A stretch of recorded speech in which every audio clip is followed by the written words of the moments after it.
individu.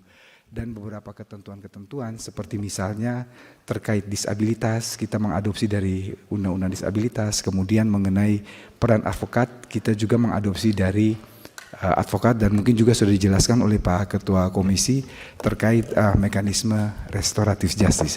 Saya kira tambahan dari saya cukup demikian. Makasih. Ya, Pak. Cukup ya, ini semua, ini quorum ini semua nih, udah quorum nih, semua partai ya. Lengkap ya. Ada pertanyaan kawan-kawan? Ya, silakan. Santai aja, santai. Iya, santai aja, santai. Ya. Ada tercatat di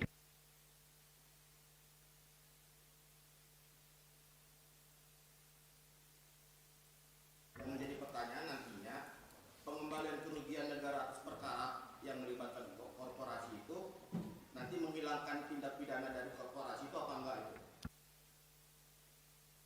Jadi begini, khusus mengenai tindak pidana yang dilakukan oleh korporasi, itu ada mekanisme yang kewenangan itu diberikan kepada jaksa yang kita kenal dengan istilah Deferred Prosecution Agreement atau perjanjian penundaan penuntutan. Ini hanya terhadap subjek hukum berupa korporasi, dan itu tidak serta-merta ya, artinya pihak korporasi mengajukan untuk dilakukan DPA, penundaan penuntutan, tetapi tidak serta-merta langsung diterima, harus meminta persetujuan dari hakim. Kalau hakim setuju, maka itu ada persyaratan-persyaratan yang dimuat di dalam perjanjian penundaan penuntutan. Seperti misalnya, dia harus mengembalikan kerugian atau dampak yang timbul dari kejahatan tersebut. Dan kalau itu tidak dapat dipenuhi, maka kembali dituntut dengan penuntutan seperti biasa. Tapi kalau bisa terpenuhi, maka kemudian itu dihentikan penuntutannya. Demikian. Cukup ya, rekan-rekan ya. Ya, apalagi dua lagi.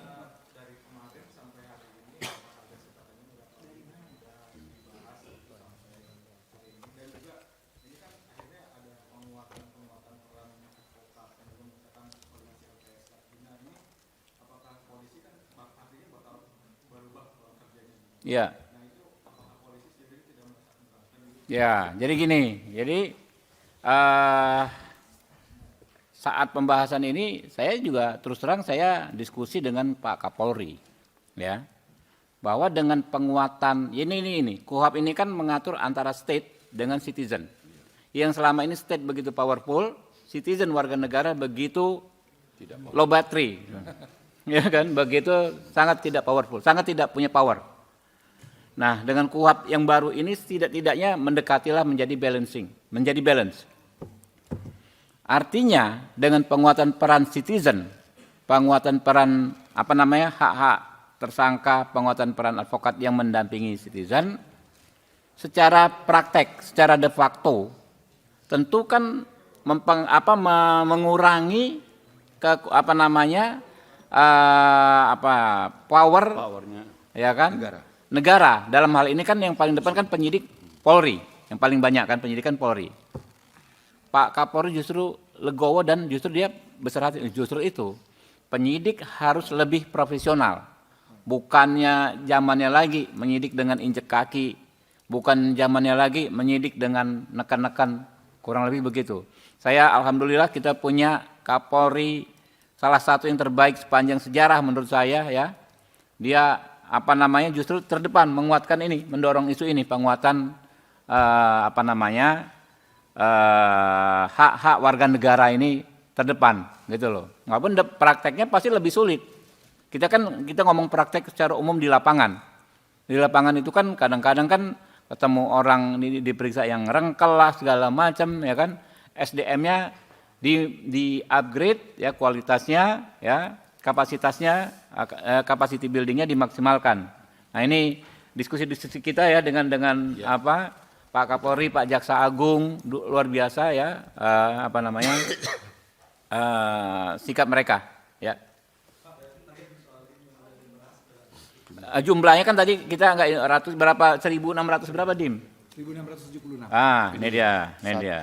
Untuk Lah iya, makanya 18 nih. DIM tetap 1091, DIM redaksional 295, ya udah selesai. Anda ngikutin nggak gitu loh, makanya saya bacain.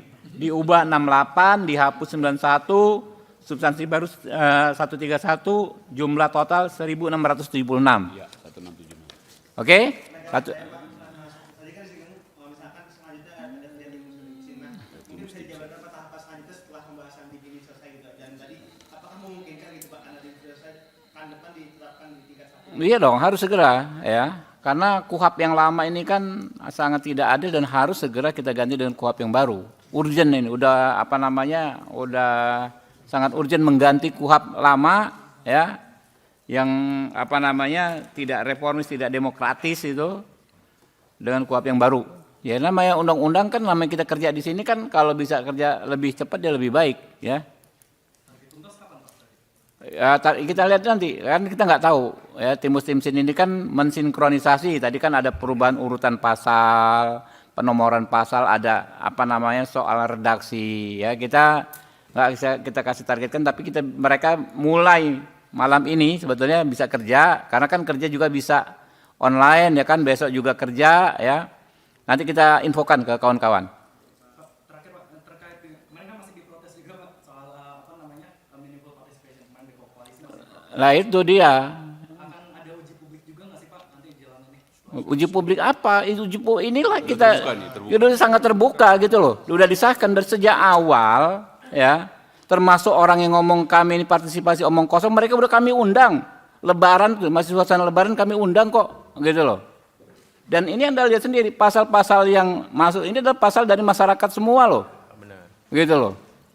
Jadi silakan masyarakat yang menilai kami yang omong kosong apa yang mereka yang omong kosong, gitu kan? Ya silakan masukkan ke sini ya. Yuk. Cukup ya. Yuk. Kalau mau bikin draft undang-undang jadi anggota DPR gitu loh. Saya tambahan sedikit soal partisipasi publik. Ketika kami menanggapi DIM dari utusan dari DPR, kemudian kita menyusun DIM pemerintah, itu kita melakukan diskusi yang melibatkan publik yang luar biasa ya.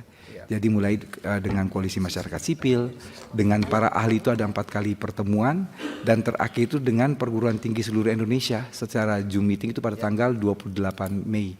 Waktu itu sampai live streaming sekitar lebih dari 5.000. Ini juga, jadi ya, kita sudah mengambil masukan. Apa kami juga mengkritisi oknum-oknum atau orang-orang ya, lembaga-lembaga yang mengklaim mereka lah yang masyarakat sipil. Ya, kami juga masyarakat sipil dan kami wakil dari masyarakat sipil gitu kan. Oke.